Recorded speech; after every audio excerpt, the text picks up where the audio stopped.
Entrepreneurship Cell. This year, we have included innovation and IPR related activities, and the 𝐏𝐻's Entrepreneurship Cell has been renamed as 𝐏𝐻's Innovation and Entrepreneurship Cell. We are going to conduct IPR Awareness Week, and we are going to file 75 copyrights in a day to celebrate 𝐻𝐻𝐷𝐸 का Amrit Mahotsav. The theory of innovation and entrepreneurship, students learn in the class, but they get hands-on experience in various aspects of entrepreneurship while working in 𝐸CEL. The Entrepreneurship Cell aims to train our students to be job creators rather than becoming job seekers. It provides all the facilities, training, and opportunities to students to get conversant with startup ecosystem. We conduct pitching competitions, idea competitions, we conduct workshops to train them in making business plans. We invite experts and our alumni entrepreneurs to interact with our students. We also participate and conduct national and international competitions, and our students have won accolades in such competitions. The Startup Fest, which we have been conducting for last 4 years, is an exhibition of startups, and we invite investors and mentors to interact with them. This year, Pune Startup Fest has 7 zones: technical, agricultural, student startups, health and lifestyle, innovation and IPR, social startups. IPR and innovation zone is a new zone this year, as many people have patents, but they don't have platform to showcase their patents and interact with the investors so that it can be commercialized. Exhibition this year is in mixed mode. It is mainly because initially we had decided to conduct it on campus, but the third wave of COVID in January, it prevented us from doing so, and we have planned it now online with the platform Exposim. We have more than 80 startups and investors on board. But the relaxed COVID norms, they allowed us few startups to be on campus. So we have few of the startups on campus. While organizing such events, students get excellent opportunity to get insight of the startup ecosystem. Their experience in 𝐸CEL is equivalent to almost pre-incubation. They get to know everything about building up their own startups. And we also have adopted National Innovation Startup Policy, which provides a lot of facilities to students to have their own startups. And all these efforts have resulted this year into at least 10 student startups coming forward to avail the facilities to have their own startups. All these activities and initiatives are strongly supported by our college, of course, Pawar sir, our director sir, deputy director sir, and Gymkhana. These are our pillars of support. We also get support from 𝐏𝐻 Institute, our alumni, and the members of Institute Innovation Council. And of course, my faculty colleagues and student friends, they are the backbone, or they make innovation and entrepreneurship cell. With this, I say thank you.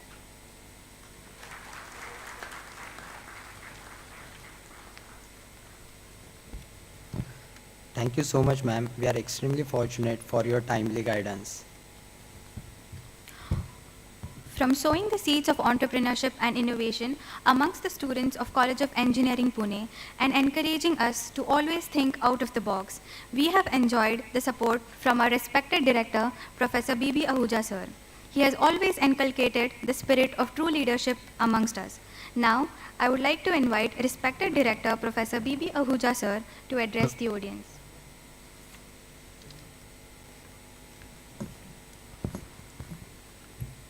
Good morning, everyone.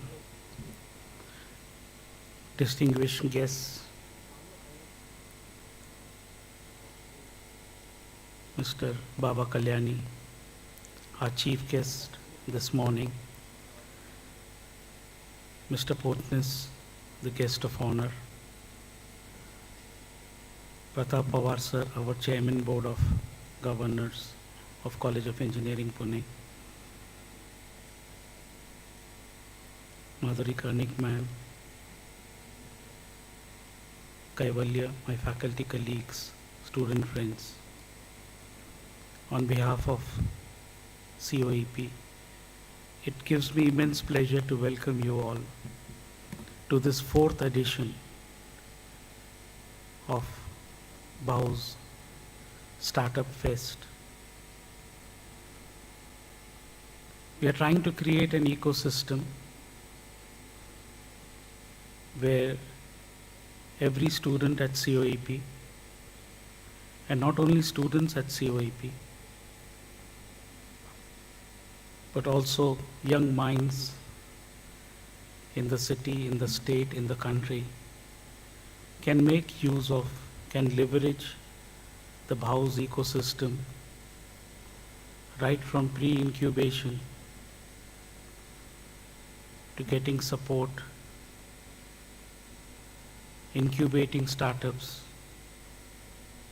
accelerating their startups,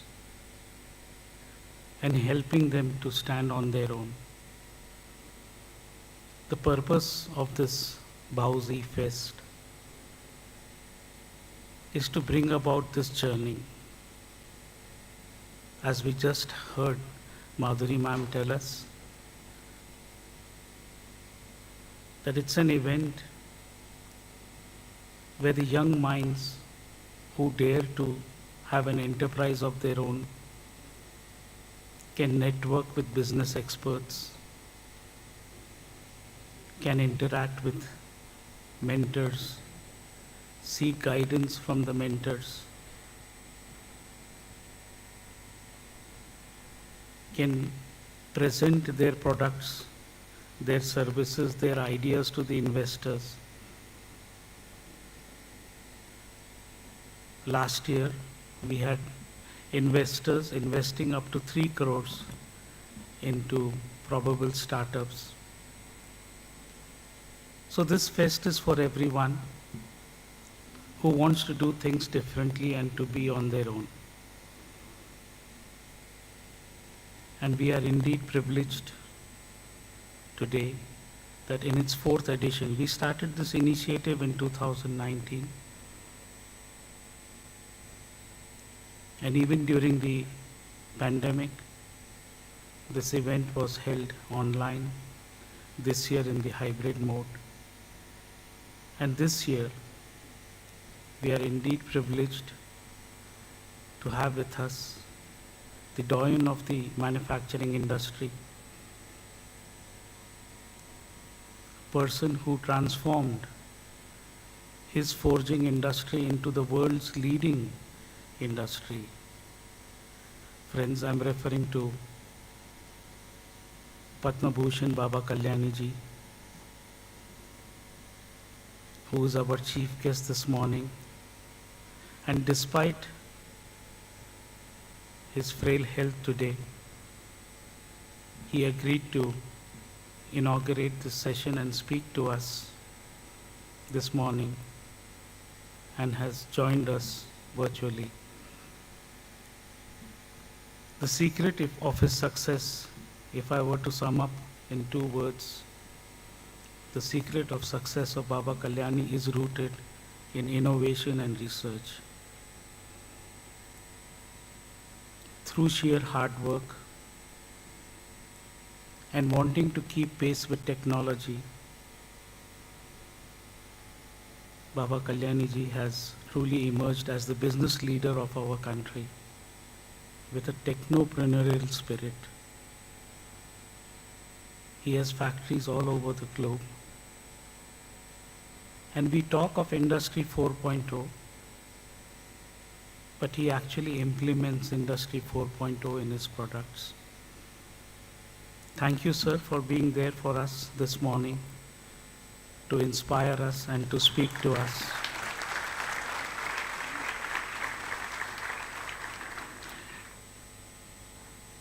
We are also privileged this morning to have Mr. Portnis with us, our guest of honor.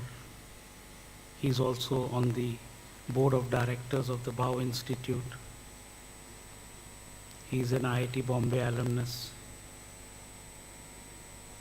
And he too is a first generation entrepreneur who dared to do things differently. He has his IT firm in India, in Europe, in Middle East, in the US. But as you would hear him speak, he's a man of simplicity, humility, down to earth, but full of practical suggestions, full of practical ideas. And when we hear their journey, we get inspired into knowing what it means to be an entrepreneur today. And this wonderful gathering that we see today, we owe it to Mr. Prataprao Pawar, Padma Shri awardee, our Chairman Board of Governors. It is his visionary approach, his thought process, his leadership that is helping us to grow this ecosystem. He is a 𝐁𝐴 graduate. And in one of the interactions that he had with the students of our MBA program asked him this question, that what is it that you have to say from your learnings, from your experiences as a student at 𝐵ITS. And he gave them two wonderful experiences as a student at 𝐵ITS. One, he said that I was forced to go to the industry. There was a strong industry connect. And that industry connect, that industry experience brought out in him this desire to become an entrepreneur. He started his journey in a garage and then moved on to become one of the leading industrialists of our times. He's the chairman of the Sakal Media Group. And I would like him to tell us more about his journey as he addresses all of us. The other thing that he mentioned to the MBA students about the 𝐵ITS experience was that he said that the 𝐵ITS experience truly made him a national, an Indian, a patriot of the country. He said, had I remained in Maharashtra, my education would have been confined to the state. But I hold an Indian spirit today because of my 𝐵ITS experience. And I asked him, sir, what is your vision for COEP? What is it that you would want us to do for COEP? And he has given us a very challenging task. He said, students come to COEP and they look for their first job. They focus on how to take up the first job. And I said, yes, sir, that's true. They come to COEP to take up their first job. He said, can we change that vision? And can we make students focus on how to create the first job for others? How can they become entrepreneurs? So he said that industry connect is very, very important. The new campus that we are coming up with at Chikhli is totally going to be with the industry support, set up with the industry support, where students will get hands-on experience to work closely with the industry, to be a part of their research culture, and to continuously innovate. And that is the whole idea today. This century verily belongs to technology, to innovation, to research. And from now on, each one of us, whether as teachers or students, each one of us must have that spirit of innovation, of creativity, of doing something different. That's a different thing whether we do it for somebody else or we do it for ourselves, but we have to do it. We have to have that love for knowledge, that curiosity for knowledge. If we have love for something, then we will go out of our way to understand and build our knowledge. So this ecosystem that we are attempting at, we need everyone's support. We need the support of the industry, the alumni, our faculty support, students who will lead this initiative. And I urge and invite everyone to be a part of this movement. I would also like to thank our sponsors who have contributed generously in making this Startup Fest truly successful despite the odds that we are going through today. And I would also like to compliment and congratulate Madhuri Karnik ma'am. For 2 consecutive years, COEP has been recognized by AICT as the leading institute in innovation space. I think she deserves a round of applause. 2 years in succession, and she has stood behind this fest. It started in 2019. Ever since then, she has been a pillar of support to the students. So I would like to thank her, her team, and all my faculty colleagues. Satish, I think he was here till more than midnight to make sure that we have this virtual arrangement in place. His colleagues, Kaivalya, and his friends who have made this Startup Fest a reality today. So I thank you all and also welcome you to this 4th edition of the Pune Startup Fest 2022. Thank you.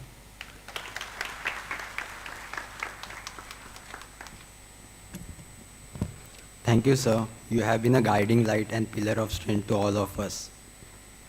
Now, we are very fortunate to have our guide and all-time supporter, Padma Shri Prataprao Pawar sir here. It is because of his round-the-clock mentoring, we are able to conduct such a diverse events at our college. He has certainly opened so many avenues and opportunities for us. He is a true inspiration to every student, and we look forward to inculcate a lot from his personality. Your words are eagerly awaited, sir. Now, I would like to request our very own mentor, Padma Shri Prataprao Pawar sir, to convey his thoughts.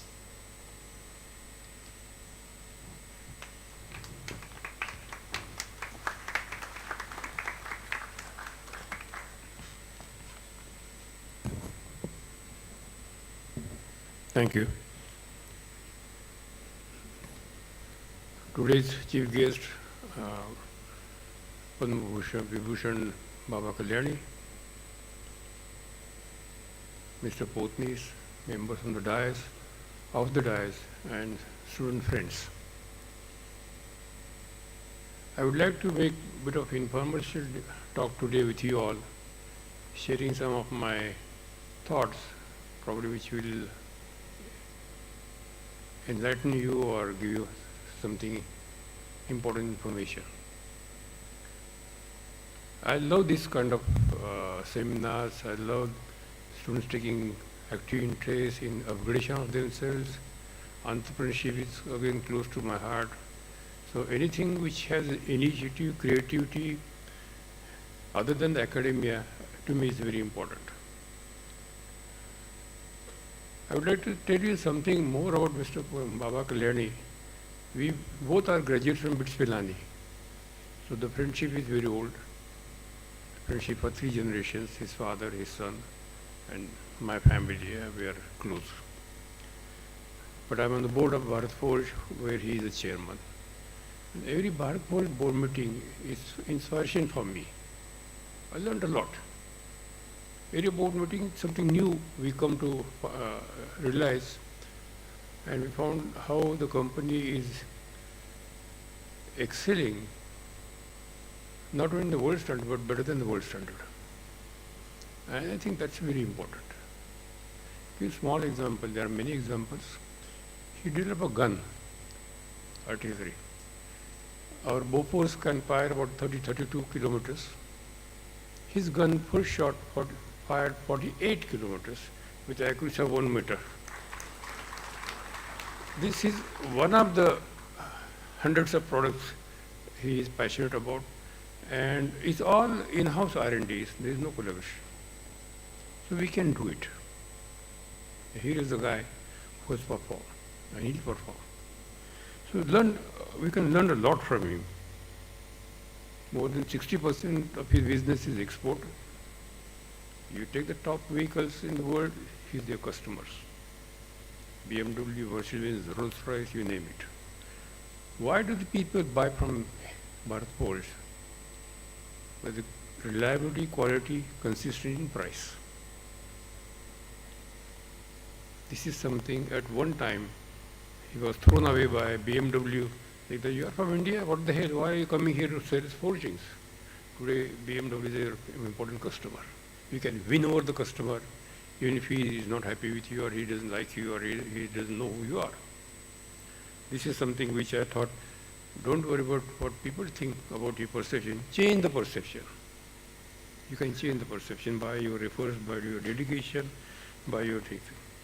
So I can talk a lot about him, but let me tell you, he recently discussed with me the X Prize. That means if students have something very special, he would like to finance.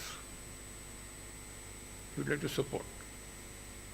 So I already given task to our Bhau Institute and also Dr. Ahuja that if can we talk to the students, find out something, they are something very different, big. And we are here, people like Bharat Forge, like Baba Kalyani, who are willing to encourage us and again do something little different than or others. Another person which I would like to tell you, although it has been mentioned by Dr. Ahuja, is Mr. Potnis on the dais. You know, his childhood has gone with 1 room and 7 people in the family. He was almost in a slum area, bunking classes and schools. Am I right? Yes. And that was the atmosphere. That was the people around him. Changes this person, learns a lot. He was a learner. He realized that he can learn a lot. He had that capacity and capability. Goes abroad, works there as manager of 3 companies, starts his own with 1 person. No capital, no experience, no customers, no Ashira, no contacts. Today he has more than 1,000 people working all over the world. So, and for me it's equally important that he is one of the most active member of board on Bhau Institute. Social commitment. Okay, you have done well, but you are concerned that others should do well. And that's Mr. Potnis. So we have such people around us. COEP has that kind of goodwill. You students make best use of it. And I'd like to tell Mrs. Karnik, there is no budget for you, for your department. We will give you any amount. If Mr. Archana told, sir, I tell you there is no budget for you. You earn, I'm lucky if you earn, otherwise I'll give you money. But students must be different. So students must be more creative. And I'll tell you why. We have one activity called 𝐁𝐴, and we were in Israel. Mr. Ahuja was also in Israel. And we went to an institute which was business management and entrepreneurship. And I asked him, what is your specialty? I mean, okay, there are many institutes. He said 70 to 80% of boys and girls are in business before they become graduate. That was very surprising for us. we start talking, thinking after graduation. Here, the Israel says other way around. Start practicing now. Whatever career you do, whether you're in commerce, whether you're in law, whether you're in engineering, whether you're in medical, start practicing now. This is Israel. Israel is full of innovation hubs, thousands. And then I can ask, can you highlight us a little more on your policies, philosophies? Two things which I learned. They say, yes, sir. So bigger the problem for us, we read as a bigger opportunity. I said, how do you say that? Because we cry, oh, Bhagwan ne aisa kiya, idhar likha tha, people surrendered, people make suicides instead of fighting. The Israelis are different.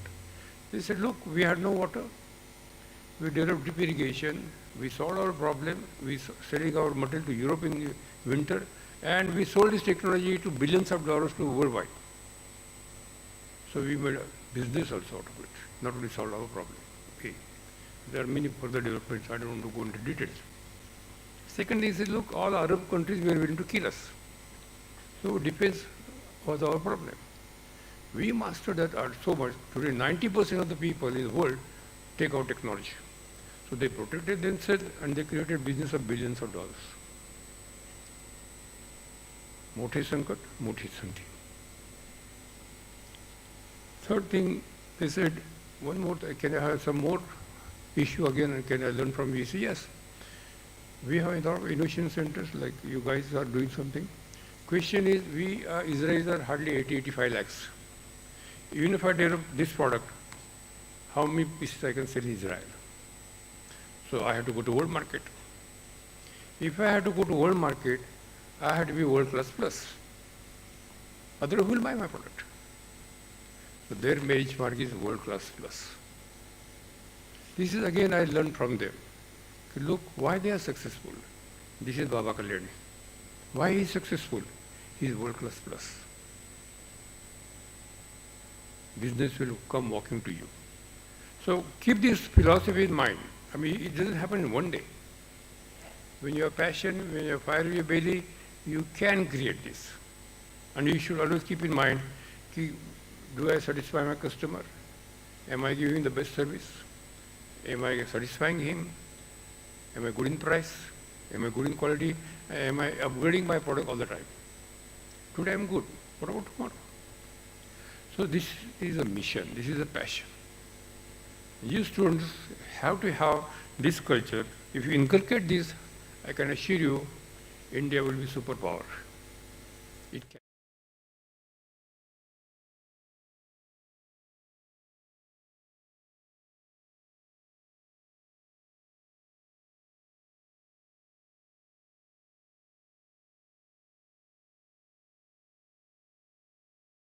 Selected few. And if you become creative, positive, and hardworking, not only you will have own future, but you will create the future for the country. So with this, I appreciate all the efforts taken by the organizers. I thank you, Dr. Kalyani, for attending this service. You will hear his words of wisdom, but he is an example to be followed. So thank you very much.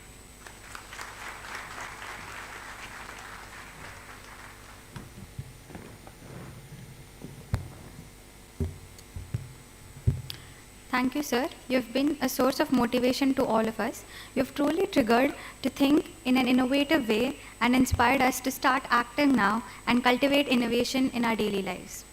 Today, we are pleased to be in the pronounced company of our guest of honor, Mr. C.E. Portnes. He is one of the board of directors of Bauhaus Institute and the founder and managing director of NITER Infotech, an IT company with presence in USA, Europe, Middle East, and India. He is a first-generation entrepreneur. With over 25 years of experience, Portnes sir has served on the board of several companies in India, Dubai, and Muscat,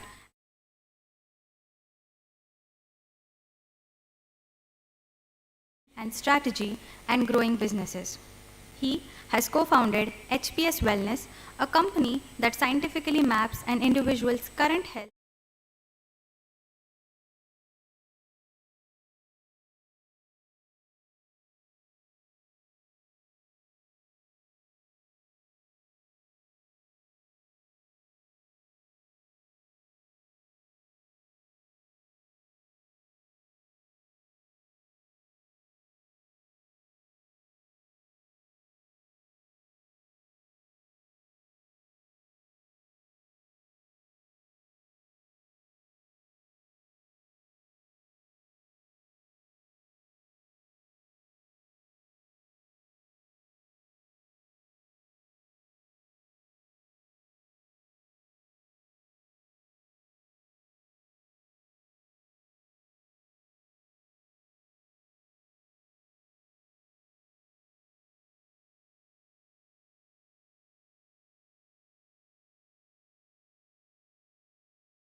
upon that as well. So we were customer-centric organization. What does it mean is that if you are truly focused on a customer, you travel with his changing aspirations, challenges, and the opportunities, and you reorient your business around it. So there's one principle actually I learned. Of course, the journey was painful to a point where you come to a situation that you feel it's not going to go further. And most of the entrepreneurs go through that journey. And we were also. So there's another learning that I actually learned, that perseverance everyone talked about. Henry Ford said that, you will see so many challenges as if everything is going against you, but remember that the airplane takes off against the wind, not with the wind. But I have a rider to attach to it. This sentence is not good enough. Perseverance must be a wise perseverance. Because at what happens is, sometimes we just keep walking the path, knowing well that path is not going to take you anywhere. You must have a courage to come back and say, I made a mistake. There is no point I'm being on the wrong side of the road and saying that every vehicle is coming against me and I keep on walking as a perseverance. It's a foolish perseverance. So wise perseverance is the key, and it allows you to reorient yourself. I think you look at the business, the other problem. Actually, for the last 10 years, I've been investing into companies. I am part of many investor networks, and hundreds of startups I look at. I talk to the entrepreneurs, and some of the common mistakes people make, and I'm going to talk about those. I think people are obsessed with the business, obsessed with the idea. Their obsession is bad, because obsession, what happens is that obsession of a success, when I say, it essentially hijacks your rational mind. It creates fears and insecurity in mind. The best way to look at it, some people do say that you become one with business. I don't say that. I say you must separate yourself from business. And I say all of us can be successful if you separate yourself. I always say, if at times you succeed, sometimes you succeed, but other times you learn. And so I said, I will be successful for sure. If my business works, it doesn't work, I'll be successful, because it's me in becoming. Let's focus more onto that rather than achieving. Because becoming is the one that transforms you, that expands you. And that learning, that insightful, if you're obsessed, you don't learn. Because, this is just you walk the path when you truly know that path is not going to take you anywhere. So separating yourself is the key. If I'm a part of the frame, I can't see the picture. I need to step out of the frame to see the picture. And when I do that, this is where I look at my business very rationally, and thus entrepreneurs need to really do that. And so passion is different and obsession is different. Passion allows you to take a broader 360 or umbrella view of what you're doing. So that's entrepreneurs must focus on if they want to be successful. There will be challenges that will come, and it's pretty essential that you understand who you are. I mean, there are so many people I look at, they have an excellent ideas, or I would say, many entrepreneurship is getting glorified. I would expect and encourage the young entrepreneurs to not get carried away with that glorification which is being around. Because every day you pick up a newspapers, and one page of Economic Times is generally covered by startups, how much funding, unicorns, and all that. And that's not the way to look at. So you must look at you as an entrepreneur, what your persona is, because there are different personas. And I looked at, when I was struggling as an entrepreneur, I looked at what persona I bring. Because I can't just model someone. There are finest examples around to look at, to learn from them, but they have a different context, the way they are different. And you knowing yourself well, understanding yourself well is key if you want to become a successful entrepreneur.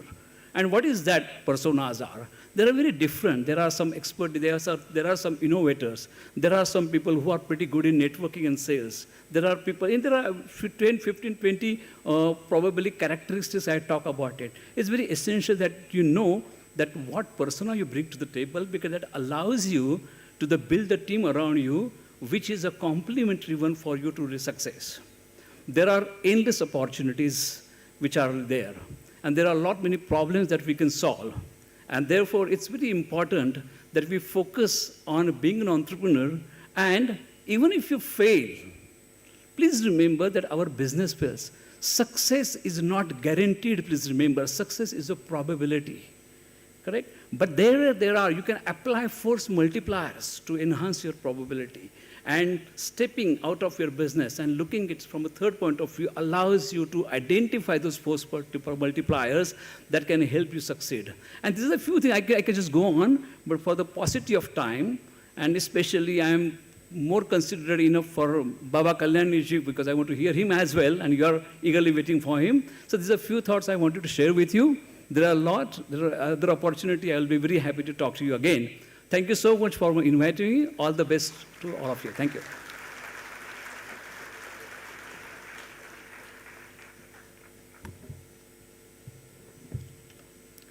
Thank you, sir, for sharing your insightful learnings and experiences with us. Your idea of reinventing yourselves through perseverance and an idea of success, I'm sure, have resonated with everyone inside at the audience here. Open this. It's our proud privilege to have our chief guest, Padma Bhushan Babasaheb Nilkant Kalyani sir. We cordially welcome you to inauguration ceremony of 4th edition of Pune Startup Fest. Now, I would like to request respected Prataprao Pawar sir to felicitate Baba Kalyani sir through online mode.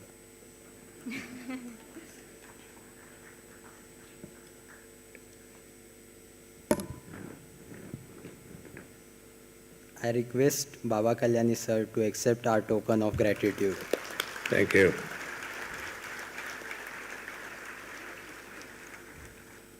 Thank you, sir.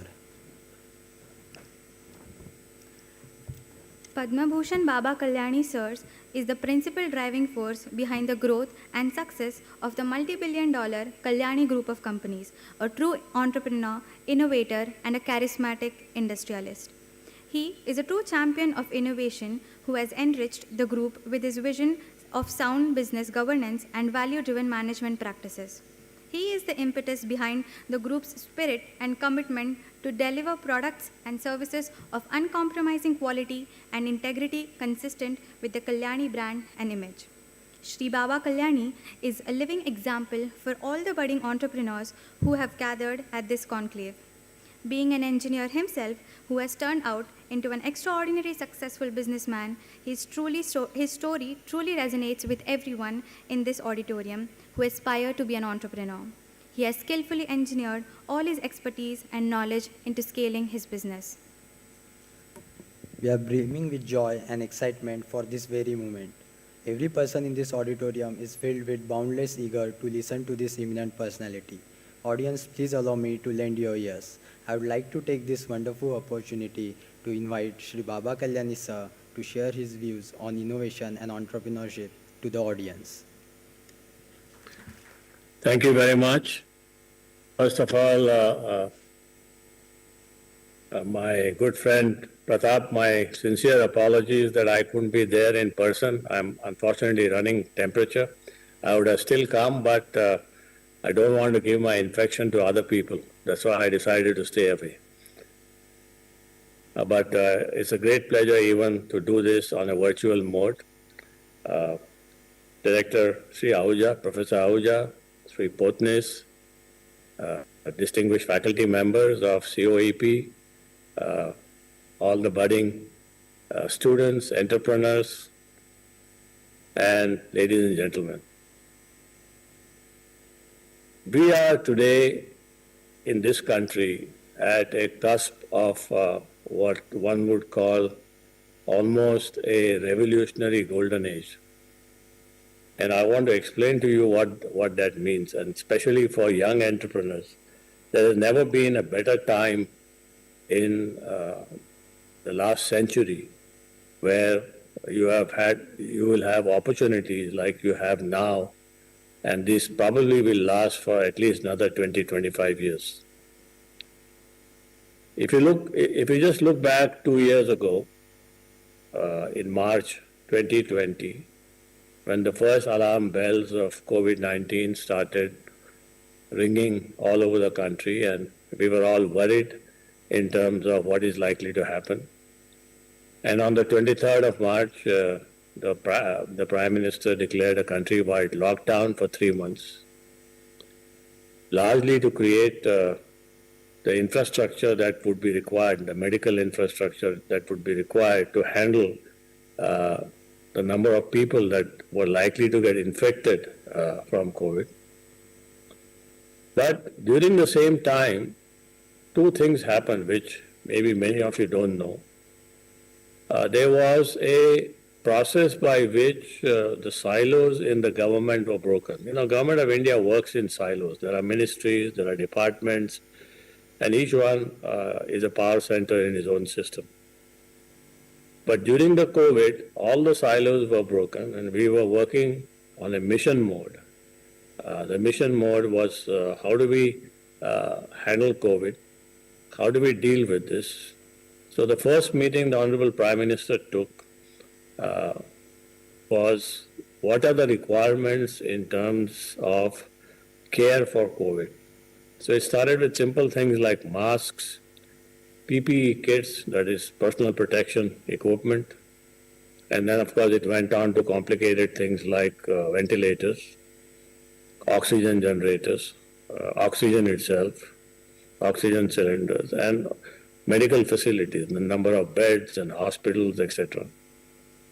And you'll be surprised that in March, end of March or beginning of April, India was importing masks, we were importing PPE kits. Of course, we had no ventilator manufacturing capacity, so we were importing ventilators. We had no capacity to make the testing kits required for testing COVID, the famous RT-PCR test, as we know. And in just a matter of 3-4 months, India was exporting PPE kits. We started making ventilators. We started making RT-PCR kits. I mean, there are companies in Pune like MyLab, etc., who developed this. And this is a big lesson for us to learn. And then, of course, in 21 we had the second wave, which was even more deadly than the first wave, which came. But we were far better prepared for it. And now, in the last few months, we've had the third Omicron wave.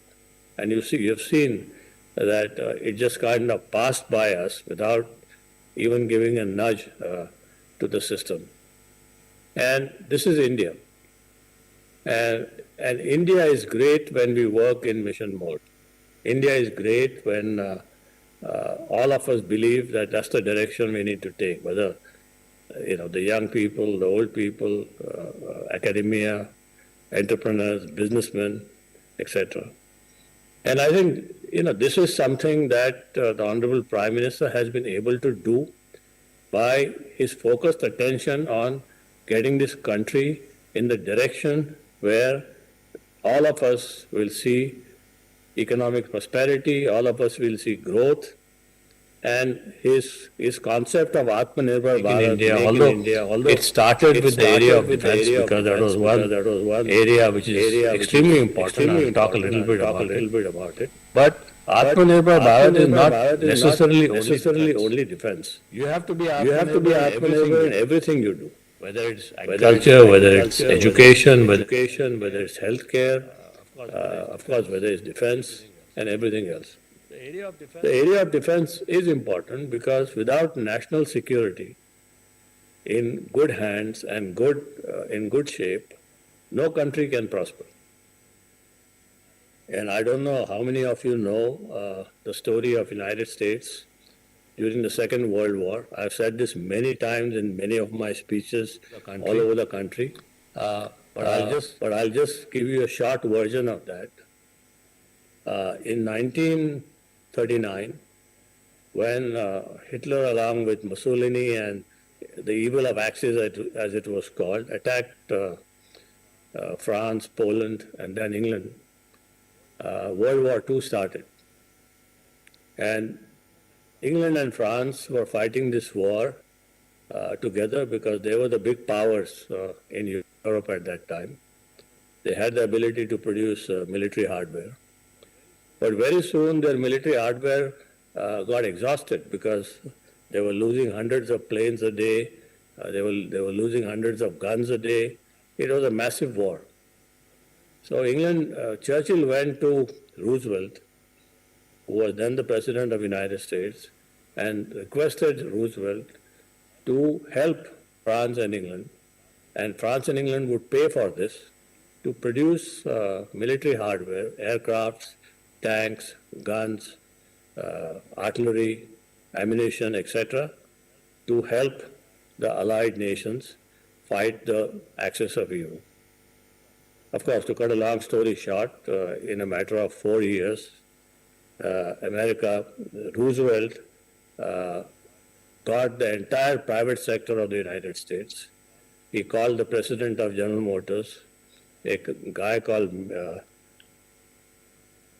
William Knudsen, the famous man in history, and another shipping magnate called Henry Kaiser. And between these two, they were hauled up to Washington, and Roosevelt only told them one thing: you will be paid $1 a year. You build the military war machine for the United States. And in 4 years, United States built, by the private sector, 324,000 fighter aircraft, 141 aircraft carriers, 8 battleships, 807 cruisers, 203 submarines, 88,000 tanks, 250,000 artillery pieces. This is history. There's a famous book called Freedom Forge, and it's all given in that. So, and that is what made the United States a superpower.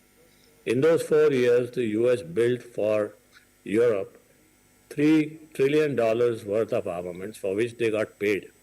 The payment system was very complex, but and this is what built America's industrial capacity and made America a superpower.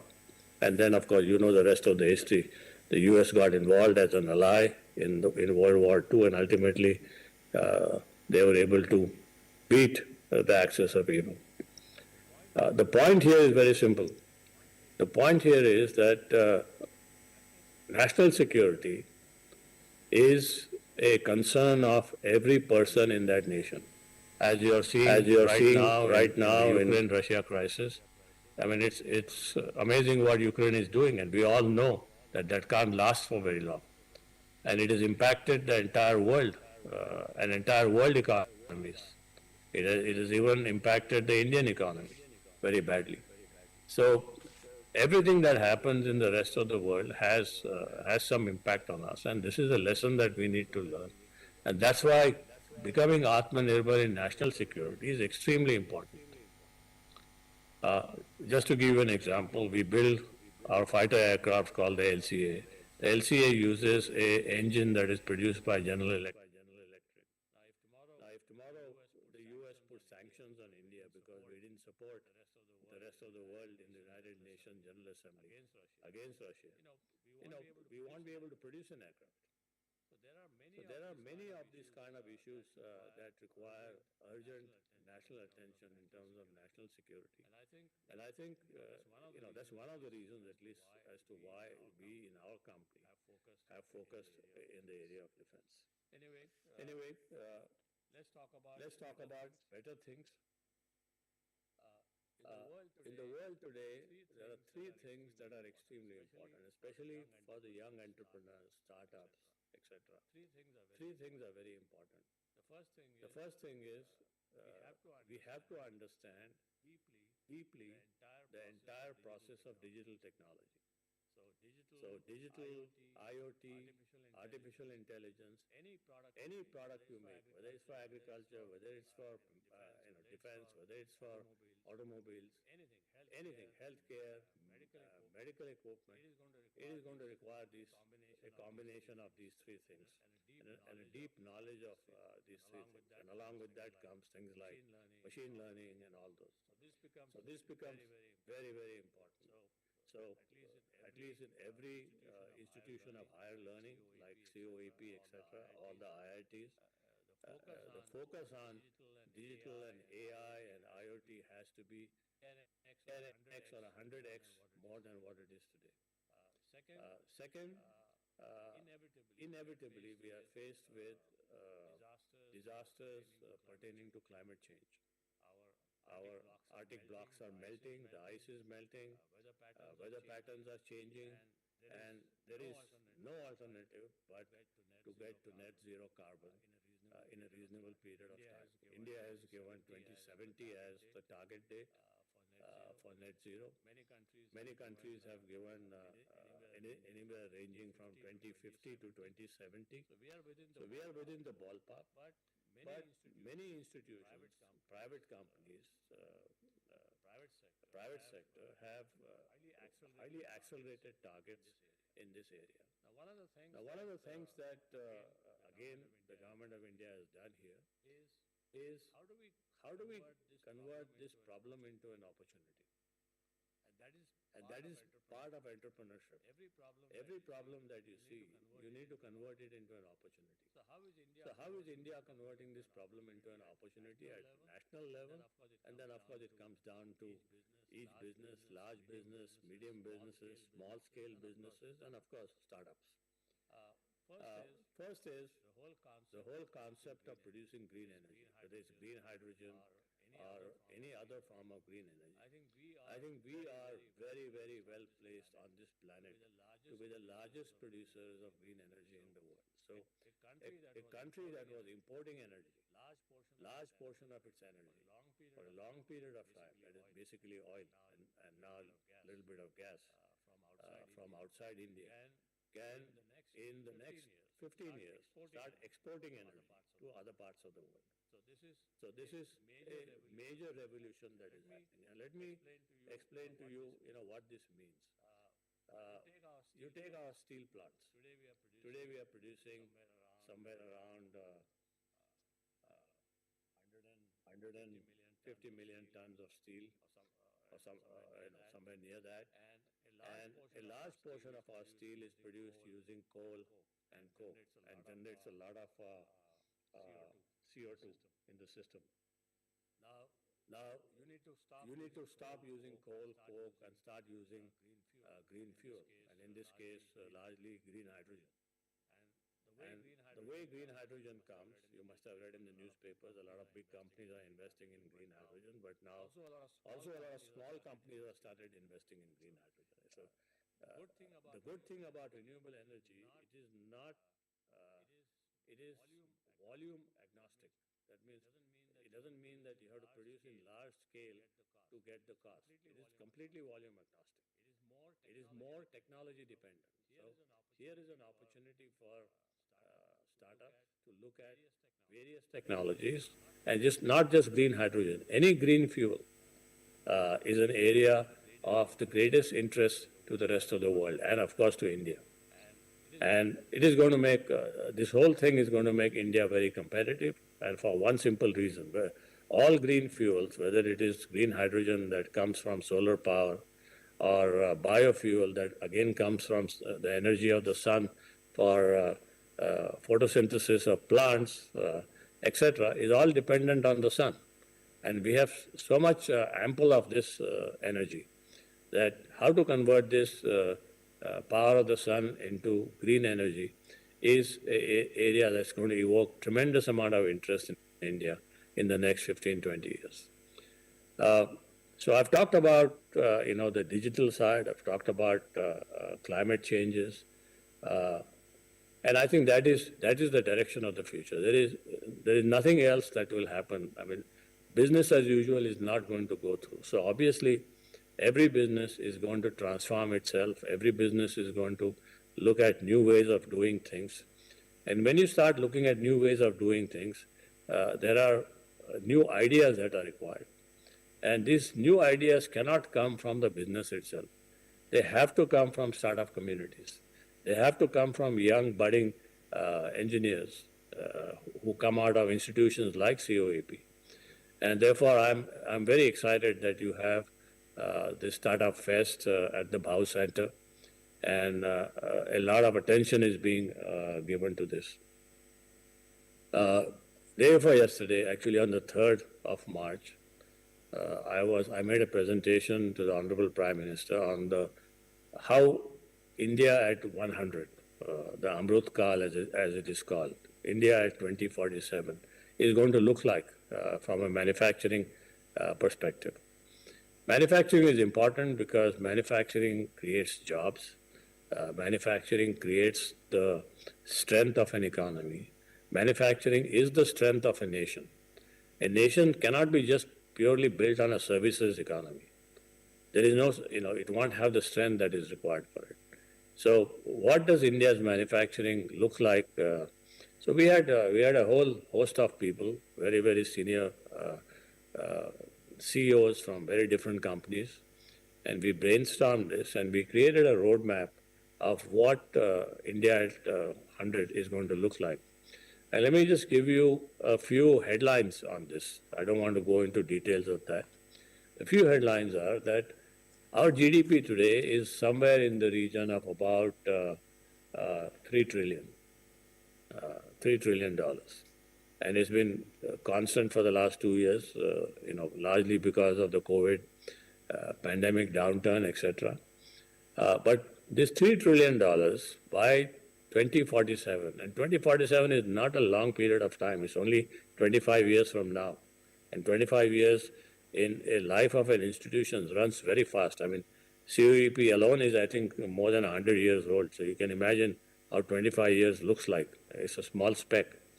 But this $3 trillion is going to be somewhere in the region of $35 trillion. So you're likely to see something like a 10x growth in our economy.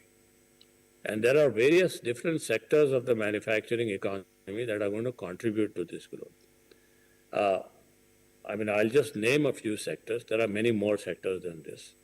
The biggest sector is the automotive and auto component sector. This, in any economy, anywhere in the world, has been the accelerator of industrialization, apart from the defense sector. The defense sector has been the accelerator of technology, but automotive has always been the accelerator for industrial growth. And this sector is going to grow 20x in the next 25 years. And this happened in China, by the way.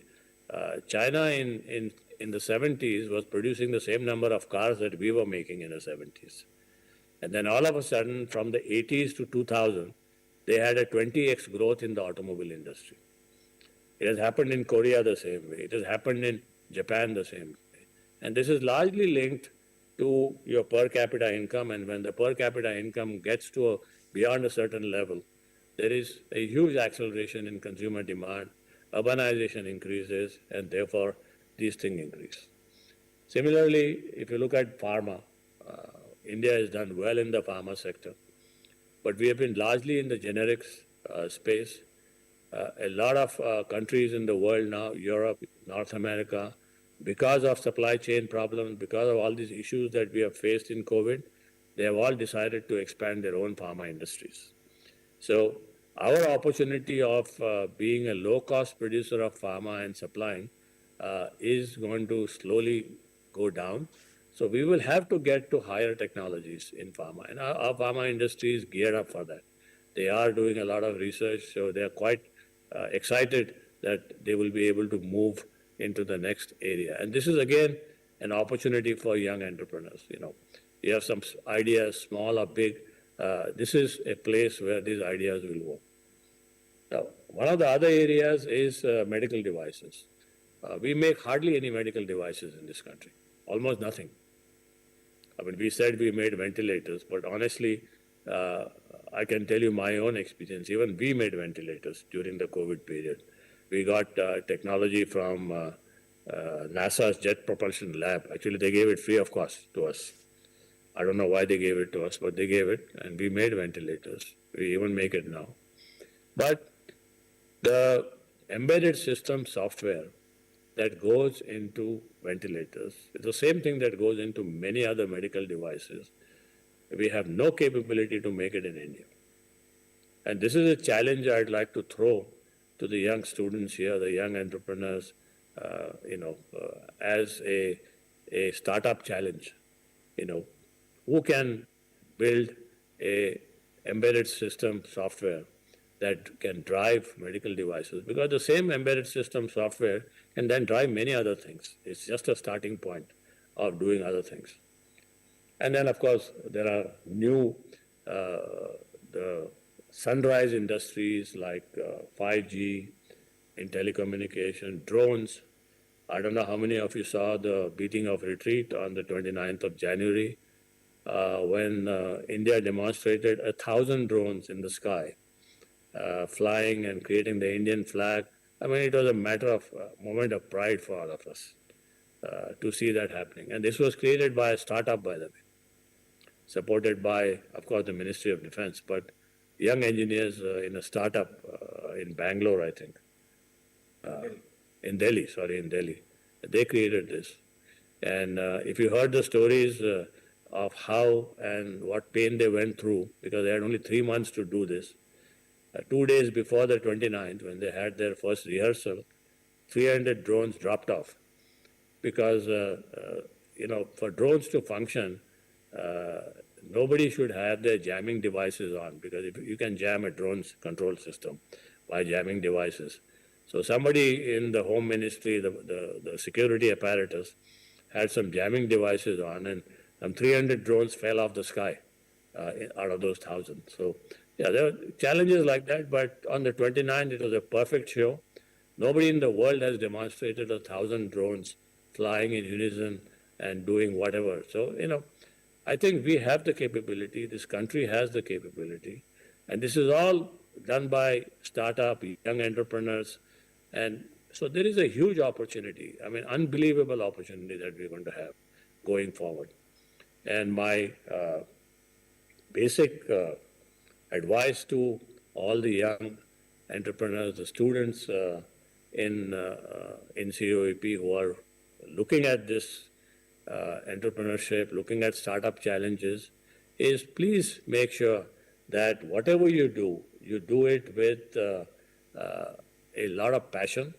You do it in a manner that it helps the country, and you do it in a way that we control the IP, the intellectual property. Because as a country, in the last 60 years, we have done so many things which have been publicized every now and then, but that so many things has resulted in nothing. We have no intellectual property on anything. We still are import dependent. The great story of electronics, I don't know how many of you know this. The manufacturing revolution that I just talked about will not happen unless the electronic industry is built in this country. And that is semiconductors, that is all the components, not just semiconductors, but the whole ecosystem of the electronics industry. And this is another huge opportunity for India. Government is taking some very, very active mission mode steps to do this. But every product that you make today has electronics in it. And if you don't have your own electronics industry, you don't have your own chip manufacturing, your fab manufacturing systems, then I think we're going to be in serious trouble going forward. But I'm very optimistic. I wish I was 25 years younger. Then I would have joined what Mr. Potnis is doing. Unfortunately, I'm on the other side. I'm along with Prataprao Pawar on the wrong side of the age. But I think we have had our innings. We have had a great time building businesses, doing things. And now we really look forward to our young entrepreneurs, our young startup ecosystems to develop, our education systems of higher learning like COEP to develop these young people and make tomorrow's India. Thank you very much.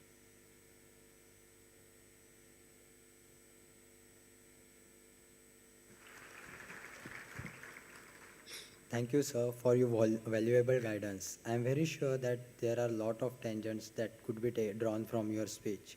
We learn immensely from you, and we are looking forward to implement those learning in our lives as well. Sir, we take your challenge to maximize the Make in India in all the sectors you mentioned and make our country proud. Now, I would like to request our chief guest, Baba Kalyani sir, to declare the online edition of Pune Startup Fest is inaugurated. I would like to declare the online session of Pune Startup inaugurated. Thank you very much for this opportunity.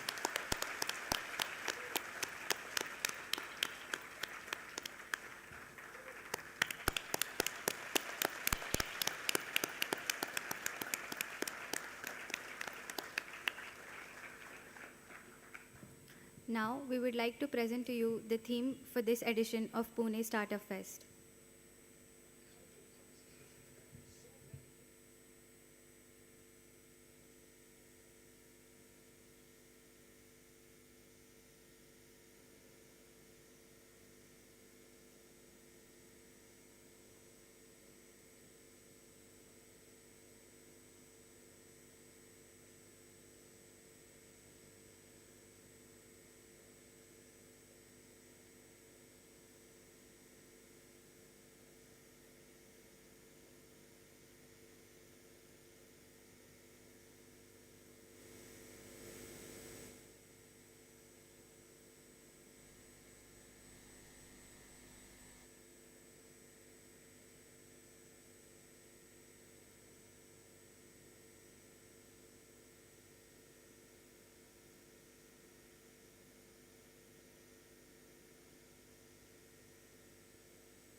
Now, I would like to call 𝐿𝐵𝐵𝐵 Nandurkar, the Secretary of 𝐵AU's Innovation and Entrepreneurship Cell, to propose the vote of thanks.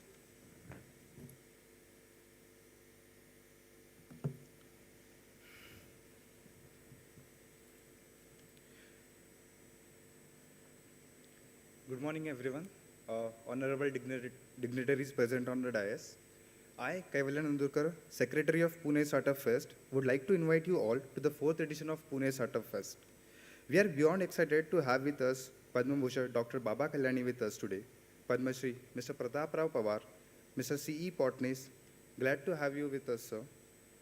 Pune Startup Fest 2022 with the theme Carrying Ideas, Cultivating Innovation, Ascent of Entrepreneurial Renaissance is under the esteemed patronage of Make in India, Skill India, 𝐒𝐴GNI, MOE's Innovation Cell, and Startup India. The COVID pandemic has had a staggering impact on startups. While the pandemic has devastated daily livelihood, local economies around the world and had impacted us in ways unimaginable. We are slowly yet steadily recovering from its shackles. Amidst this chaos, a lot of entrepreneurs sought their way with their selling ideas and an inquisitive thirst to solve the problems.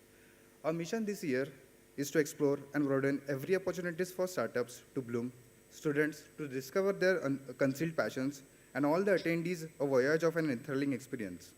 With Pune Startup Fest's 4th edition, we believe every crisis is a catalyst for change. It might disrupt our lives, it might make everything come to standstill, but it also compels us to look at things from a whole new perspective, to prioritize our needs and necessities, and work out our ways to survive the storm together. This edition of Pune Startup Fest celebrates the revival of the ones who are ready to bounce back and embark onwards and upwards.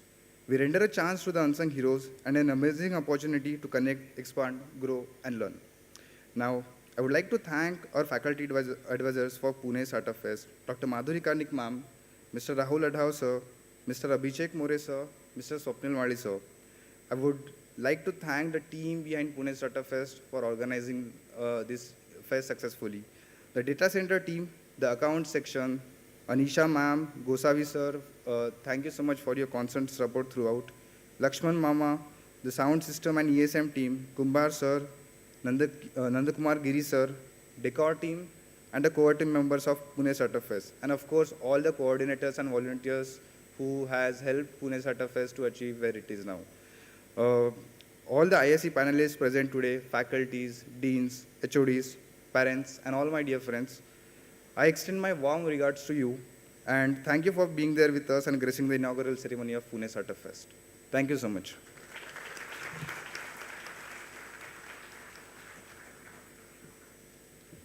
Thank you, 𝐿𝐵𝐵𝐵. With this, we come to the end of Pune Startup Fest 2022 inauguration ceremony. As our Startup Expo is live, I invite all to visit the virtual platform and explore the exciting aspects of startup exhibition, followed by keynotes and exciting panel discussions. I request all the students to remain seated while the dignitaries are escorted outside. Thank you all for being the wonderful audience.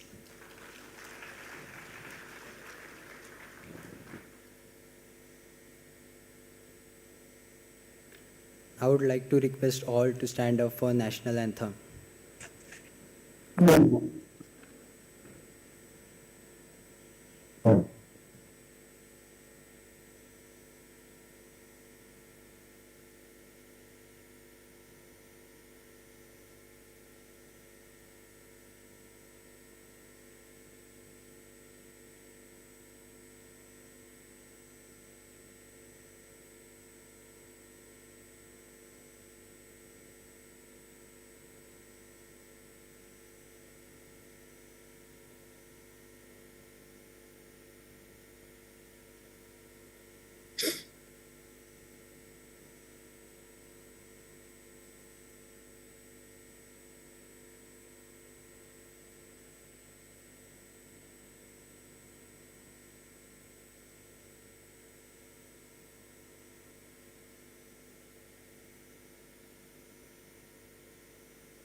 Thank you all. Thank you all. Thank you for being the wonderful audience.